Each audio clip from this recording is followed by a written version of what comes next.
সকলকে স্বাগত জানাচ্ছি বাংলাদেশ বেতারের লেটার স্পিক ইংলিশ প্রোগ্রামে। আজ আমরা জানব কারো প্রতি কৃতজ্ঞতা প্রকাশের ক্ষেত্রে থ্যাংক ইউ এর পরিবর্তে আরও কি বলা যায়। আমাদের বন্ধুবান্ধব বা ঘনিষ্ঠ পরিচিতদের সঙ্গে কথা বলার সময় thanks a lot, thanks a bunch বা আই অ্যাপ্রিশিয়েট ইট এই ফ্রেজগুলো আমরা ব্যবহার করতে পারি।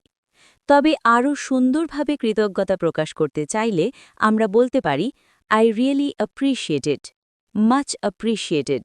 আবার আমাদের কর্মক্ষেত্রে ফর্মাল ওয়েতে কথা বলার সময় আমরা বলতে পারি I sincerely appreciate your help, thank you for your assistance, I am grateful for your support, please accept my gratitude.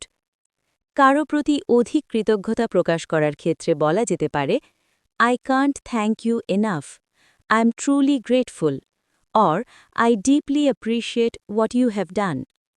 কারো মুখ থেকে নিজের প্রশংসা শুনলে আমরা বলতে পারি That means a lot. কারো সহযোগিতা পেয়ে আমরা বলতে পারি I couldn't have done it without you. আজ এ পর্যন্তই।